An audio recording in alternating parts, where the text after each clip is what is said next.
Nós estamos falando aqui e o relógio está correndo. E a posição de Simone Tebet no próximo governo continua indefinido. O presidente eleito Lula deve se reunir hoje com a senadora em Brasília para bater o martelo sobre o cargo que ela vai ocupar na gestão dele. A expectativa é que a parlamentar do MDB seja indicada para a pasta do planejamento. Holliday, existe a chance de Tebet recusar a proposta e romper com Lula antes mesmo do início do governo? O relógio já correu, Rodolfo. O relógio já correu e a Tebet já aceitou o ministério. Agora há pouco saiu a notícia aí de que ela aceitou o ministério. E o que mais impressiona é a negociação que ela tem conduzido com o Lula para o poder que ela vai ter dentro do ministério, né? Houve ali uma discussão para ver se a Caixa Econômica e o Banco do Brasil ficaria sob o comando desse ministério, porque ela queria entregar ali programas sociais, tanto que a primeira opção dela foi o Ministério do Desenvolvimento Social. Agora está ali uma discussão sobre o PPI, né, o Programa de Parcerias de Investimentos, porque ela quer ser responsável por trazer investimentos, enfim. Mas a grande questão que fica é, durante a eleição, a Simone Tebet disse várias vezes: o meu apoio ao Lula é em nome da democracia. Só que desde que a eleição acabou, ela não para de exigir cargos deste governo, que ainda nem começou. E quando o ministério é oferecido a ela, ela ainda vai lá e exige mais poder de ação dentro do ministério. A impressão que fica é que Simone Tebet não apoiou Lula por conta da democracia, como ela tentava dizer. Ela apoiou Lula por conta de cargo, por conta de poder.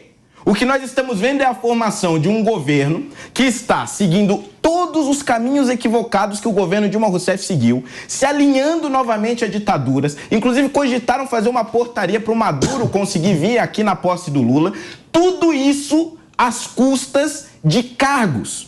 A Simone Tebet tenta aparecer como uma política que está acima do bem e do mal, acima da direita e da esquerda, mas no fundo é só mais uma interesseira. É disso que se trata. É de negociata. Nunca foi sobre a democracia. Nunca foi sobre o futuro do nosso país. E sim sobre o futuro dela. Sobre o futuro do bolso dela e sobre o futuro da carreira dela. É disso que se trata. E, infelizmente, o nosso país está na mão dessas pessoas. Aí, ó. Alexandre, o homem tá aqui. Bravo, né, cara? Mas, ó, quando eu era criança, tinha um ditado, assim, a gente escutava muitos contos quando eu era criança. Criança não escuta sempre contos, né? E falou assim, aquele cara ali é rico porque vendeu a alma pro diabo. Sempre tinha essas coisas de vender a alma para o diabo, né? E na política, você acha que a Simone Tebet vendeu a alma para o Carcaroto? Rodolfo, eu acho que eu vou trazer um pouquinho mais de um lado positivo pra gente aqui, senão a gente vai começar o lado positivo. Porque senão a gente vai começar o ano só corta aqui pra mim, por favor, produção. Segure-se nas cadeiras agora, porque ele, exatamente às 2h26, ele vai conseguir trazer um lado positivo de Simone Tebet nessa negociata. Exato. Talvez a maior negociata que a gente... Deixa eu aceitar do lado do Holliday. Por favor. E eu ia dizer o seguinte do lado positivo de tudo isso. Para mim, muito melhor que a Simone, que vem do MDB, que a gente viu um pouco do que foi o governo Temer, o pouco tempo que ele passou pela presidente, quando conseguimos tirar a Dilma do poder, foi que ela tem uma visão talvez muito menos pior do que de um petista tradicional. O que me preocuparia é com o Fernando Haddad já na Fazenda, se o planejamento tivesse outro petista. Porque aí não era uma questão de prazo de validade de quando a economia ia falir daqui 6 meses, daqui 1 ano. Ia ser no dia 1º de janeiro. Então me parece que a Simone ocupando a vaga que poderia ser destinada a um petista e brigando por um poder, mostra que pelo menos nós podemos ter ali no planejamento alguma visão um pouco menos de assistencialismo e de dependência de um projeto de poder que vai querer o quê? Cada vez mais tirar poder de empresários, de iniciativa privada e criar auxílios e esse tipo de dependência das pessoas. E a Simone começa a planejar o quê a partir do dia 1º de janeiro? Planejar o momento do rompimento com o PT. Porque ela é óbvio que a Simone... Tá? Ela já aceitou. O Holly deu aqui a entrevista em primeira mão, mas povo de casa agora é certeza, tá? Ela acabou de aceitar aí a pasta. E ela começa a planejar o quê, então? A partir de hoje, ela começa a planejar com qual data vai romper com o PT. Eu falava isso antes da gente iniciar. Porque não faz sentido achar que a Simone e o PT vão andar juntos até o final. Ela tem um claro projeto de poder, está buscando um lugar para ficar acomodada agora que perdeu as eleições até o seu próximo projeto futuro político chegar. Então ela vai ficar lá no ministério, vai ter o seu salário, vai ter sua equipe, vai ter sua estrutura e vai buscar um espaço de governo para dizer que fez política pública e concorrer à presidência da República de novo. O PT, sabendo que está, entre aspas, dormindo com o inimigo, vai ficar a todo momento tentando mitigar espaço dela e não deixar ela fazer nada. E isso está escrito, e eu repito, é contagem regressiva para saber o momento que vai haver o rompimento entre Simone Tebet e o governo Lula. Ok, então a pergunta é o contrário. Então será que foi o PT que fez um pacto com o Carcaroto? Você colocou de outra forma. Vamos lá, Daniela. Rodolfo, eu não sou assim tão otimista com relação ao papel da Simone Tebet, não. Primeiro porque este ministério, ele... Tivemos o primeiro embate da tarde, divida a tela para mim, por favor, com o Alexandre Bissoli. É para trazer um pouco de expectativa para o brasileiro. Estamos aqui com o primeiro embate da tarde. Primeiro porque este ministério, ele não passa de um ministério burocrático. Ela estará submetida aos outros ministros. Por isso que ela estava ali louca da vida para tentar fazer com que tivesse alguma caixa ou algum órgão com força para que ela pudesse ter ali alguma forma de decisão, algum poder, algum resquício de poder dentro dessa pasta. Mas, na verdade, qual é a estratégia ali petista? Vamos deixá-la, pelo menos, vamos cumprir, né, entre aspas, uma dívida de campanha, colocá-la em uma pasta burocrática que não faz diferença nenhuma para ela crescer, politicamente não faz, porque ela está submetida aos demais ministérios e a importância dela é apenas burocrática de fazer algumas negociações. Mas, de resto, não tem importância alguma. Por isso que ela estava tentando lutar tanto pela pasta, né, aqui do desenvolvimento. Por quê? Porque tem o Bolsa Família. É o que chamam de finalística. Exato, né? exato. Finalística. Ou o Ministério das Cidades, porque ali tem o programa Minha Casa Minha Vida. Então ela poderia fazer entregas e fazer campanha em cima dessas entregas. No planejamento ela não faz entrega nenhuma. Perfeito, agora são 2 horas e 30 minutos, 14 horas e 30 minutos. Carol, a pasta de desenvolvimento social, na verdade, a grosso modo aqui para todo mundo, inclusive para você que está em casa, é a pasta talvez que reelege um presidente. Talvez seja uma das pastas mais importantes de campanha de governo. E ela, desde quando se filiou ao Lula, vou colocar como filiada, porque ela, inesperadamente, ela teve mais de 3 milhões de votos e até quem votou nela ficou abismado com o que estava acontecendo, dela apoiar o Lula. E desde o início ela falou que ela queria essa pasta de desenvolvimento, mas deram para ela hoje a pasta de planejamento. Ela vai ter uma reunião agora às 15 horas, ela vai falar, nós estaremos ao vivo aqui, talvez coloquemos no ar para o público de casa também assistir. Mas é um péssimo negócio para ela? Olha, vai depender, a resposta depende, é dura, né? Mas vai depender um pouco do ponto de vista, assim. Eu acredito, eu concordo com o Bissoli, eu também sou relativamente positiva com isso.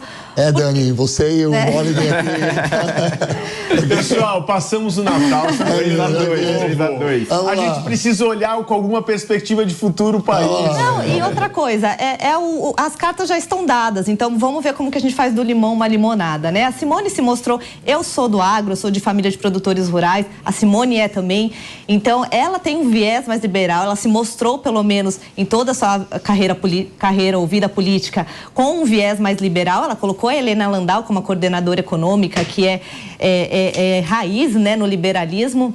Só que tem um ponto muito interessante que ela mostrou, que estava difícil de achar nos liberais, que a gente tem bons partidos liberais que podemos ter por aí. Ela mostrou uma preocupação social. E ela sabe que não existe um discurso que vai conquistar o povo brasileiro se a gente não aliar economia, pujança econômica, agronegócio, indústria, com as questões sociais. As complexidades sociais que o nosso país tem são enormes, são absurdas. E precisa tocar nesse assunto, precisa tocar nesse ponto, até para você tocar o coração do eleitor, e ela sabe muito bem disso. Eu tive a oportunidade de entrevistar a Helena Landau logo antes das eleições, e ela falou, o liberal realmente é o primeiro que se preocupa com as questões sociais. Porque você só consegue fazer com que todos tenham a liberdade de fazer as suas escolhas uma vez que você tem uma base mais ou menos equitativa. Então, ela queria realmente assumir essa pasta de desenvolvimento social, porque é extremamente importante. Ela poderia realmente ganhar um espaço, mas o Lula é muito mais esperto do que a gente esquece, né? Ele não ia dar essa pasta para ela de forma nenhuma, porque ele sabe que ela é uma grande concorrente dele daqui a 4 anos. E ela assumiu outra pasta que é bem irrelevante comparado com o que ela queria, e agora só sopraram essas pastas com menor recurso para ele conseguir fazer de negociata com os partidos aí de centro e de esquerda, porque por enquanto é o que a gente já esperava, não sei quem esperava diferente disso. Os ministérios estão como o Lula gosta, extremamente petistas. Você que nos assiste em casa, vamos tentar colocar para você aqui de uma forma mais simples, tá? A minha concepção sobre o que aconteceu com Simone Tebet. Ela provavelmente procurou o governo Bolsonaro. E provavelmente ela não ia receber nenhuma pasta lá. Esse apoio ao presidente, ao presidente eleito, né, Luiz Inácio Lula da Silva, veio de uma forma repentina e ninguém esperava isso. Ninguém, absolutamente ninguém, por ela ser liberal, por ela se compadecer com as questões sociais. E o que veio foi um apoio ao Lula. Muita gente falando que ela deu um tiro no pé, Dani. A pergunta é, ela deu um tiro no pé, recebendo agora a pasta de planejamento? Olha, Rodolfo, eu não sei desde quando vocês acharam que foi uma surpresa o apoio da Tebet ao Lula. Porque logo no primeiro turno, ela já estava servindo de escadinha para a campanha do Lula. Isso estava claro. Quem me segue no Instagram estava acompanhando minhas análises e eu falava nisso. A Tebet já está negociando o ministério com Lula. Veja aqui como foram esses debates. Estava claro para mim. Agora, se é um tiro do pé? Não, porque para ela era o que ela já estava querendo. Claro que não com a relevância que ela estava esperando. O Alexandre Padilha deu há pouco uma entrevista falando 10 vezes que esta pasta que ela vai assumir é importante. Quem precisa ficar martelando tanto que algo é importante é porque não é. Ela não vai passar de um pau mandado e ela precisa segurar um pouco de poder, um pouquinho ali de possibilidade de negociação de cargos para ela tentar, de alguma forma, se manter no cenário político.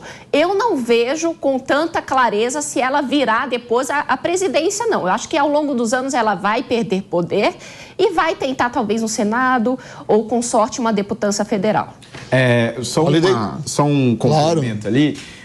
Porque eu vou discordar da Dani nesse ponto, porque eu acho que, na verdade, a Simone Tebet ela fez um cálculo político absolutamente equivocado pelo seguinte: era uma senadora do Mato Grosso do Sul, onde o Bolsonaro teve mais de 70% dos votos.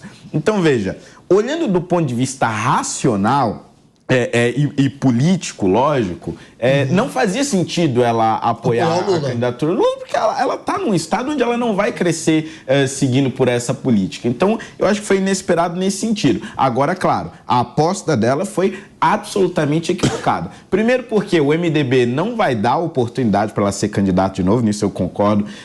Realmente não acredito que ela vai ter essa oportunidade lá na frente, talvez em outro partido, talvez tente o Senado novamente, enfim, mas a tendência realmente é o esvaziamento dela enquanto figura pública ao longo dos próximos anos, porque vai estar embaixo da asa do Lula e o Lula não deixa ninguém crescer debaixo da asa dele.